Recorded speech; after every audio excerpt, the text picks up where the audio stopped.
All right, guys, so behind me is a 2022 Winnebago Revel 22R, and it's a Winnie Winnie, or what do you call it, a Spirit. So it's all the same thing. I think Spirit used to be an Itasca, and Itasca used to be the premium version of, or an Itasca Spirit, and that used to be like a premium version or something like that with extra features. But regardless, it's all Winnie Winnie, and Spirit is now the same thing. So flip it around here. This is what it looks like on the outside. So it's a 23 foot, or slightly over 23 foot long. And just a quick walk around on the outside, and we will do a complete and thorough walkthrough a little bit later on, but just wanted to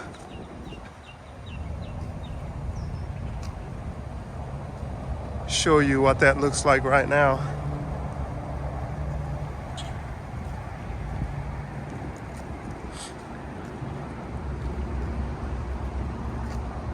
Okay, so that's about it. So it's on a E350 chassis, and it's the Godzilla engine, so 7.3.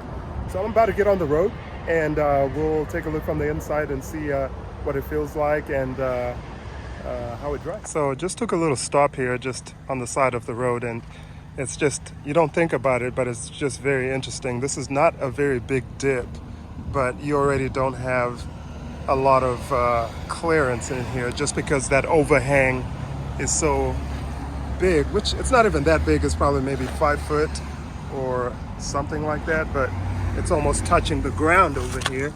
You can see that's not a lot of room left right there. So it's been driving good so far. I've done about 2.5 hours, and it's not too bad at all. A couple of things inside, like I would like to have my seat go up and down. Okay, I'd like to have my seat go up and down, but it doesn't really. So, but a few things like that. I've been in the cockpit or the driver's seat for about 4 hours, maybe 4.5 hours, and it drives good. Not a bad drive at all. It doesn't feel bad. The seat could do with a little bit more lumbar support, I feel like, and also I feel like it's too low and you can't really raise the seat. But otherwise, the drivability itself, it drives pretty good. If there's a wind or a gust, I feel like it would kind of feel a little wobbly on the road. Just when a semi passed me a couple of times, I did feel like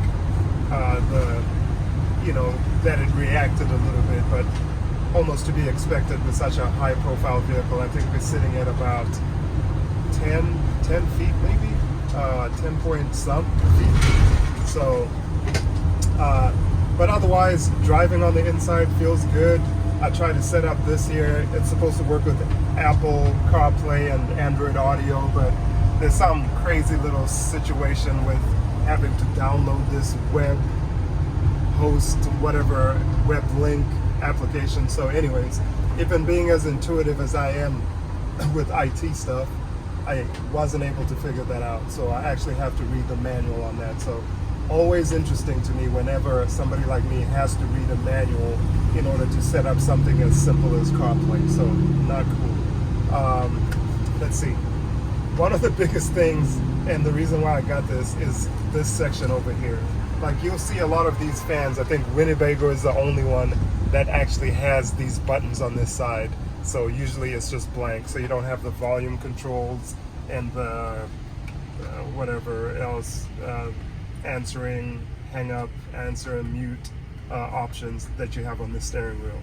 And I just do not like the fact of having blank buttons over here, over on this side. But anyways, that may not be a big deal to a lot of people.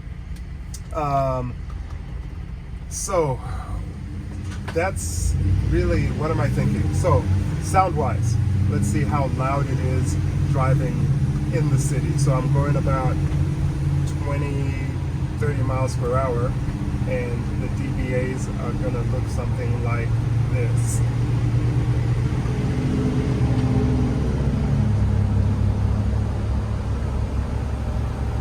I'm going about 40 now.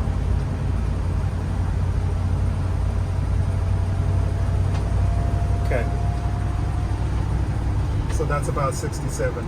And when I'm on the highway, I think I was getting about 73, 74, because I took this out just a second ago before we exited, and I was getting about 74. But I'll do it again just so you guys can actually see it and you don't claim that I, made it up. But that is what I'm getting here. Another cool thing, if you look at the camera here, is whenever I'm turning, it actually has a camera on the wing mirror, and it kind of shows you the side view or your blind spot. So I think that's kind of cool right there. So route recalculation. Overall, now turn right and then turn right onto Northwest 6th Street. Overall, happy with it. Another thing I guess that I can talk about is if you're taller, I'm about 6'1". Now turn left. I feel like in the seat there's not a whole lot of room. I've got it pushed back as far as I can, and I feel like if I was taller than this, I would definitely have a problem with driving this for long distances. But it's not the worst thing in the world. Recalculation. What else? I like the adaptive cruise control, so I'm able to set the cruise. Now turn left and then turn left onto Northwest 8th Street. Let me just turn this down here. So, like I was saying, I like the adaptive cruise control. I like being able to set that and then just kind of kick back and let it do its thing. It works pretty good, I feel like, and I didn't have any problems with that. It also has lane keep, lane assist, driver alerts, whatever else not. If you try to go over your lane without indicating first, it kind of does this little beep. But overall, all good, I think. And that's just within the first 5 hours of driving. Rattles and things like that, the table in the back kind of rattles a little bit, but if you turn it to a certain angle, then it doesn't rattle. That's about it. There's a fan directly above me that was making a little bit of noise, but found out it had to be just closed and tightened a little bit more. So after doing that, that doesn't make any noise. I remember in my Winnebago Revel, which is that Sprinter van, there was a constant noise coming from the fan, so I was hoping it wasn't going to be the same thing, but it's not. So that's actually good too. So those are my driving impressions from having it for about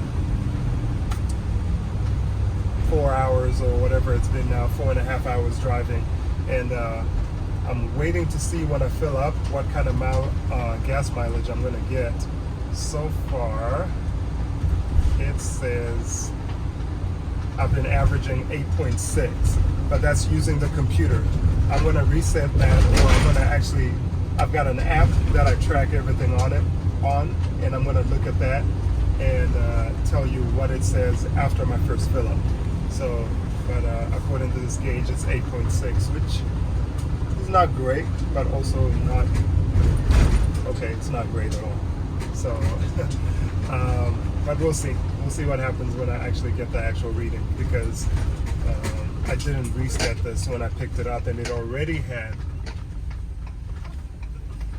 that in it. So, anyways, we'll catch up with you guys later, and when I have a little bit more information. Why a 23-foot van or RV? This is why. It fits in a standard parking space at a restaurant. So,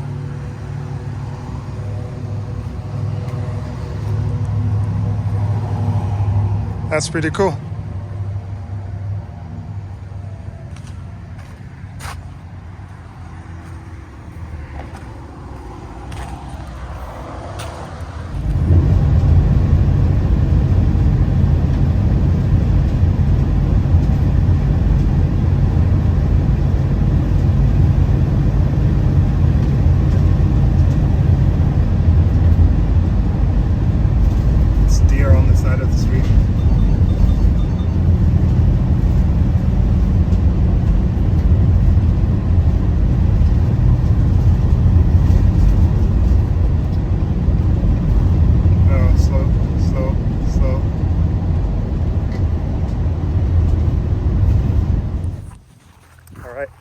We're at the first campground out here, and just on our way back still to Colorado, and behind us is the Gulf of Mexico. It got real windy last night. Kind of show you guys what this looks like. This is St. Andrews Park, I believe. St. Andrews State Park. But let's see here if we can zoom in. I think they're doing some kind of operation there, because I think that got all tossed around last night. And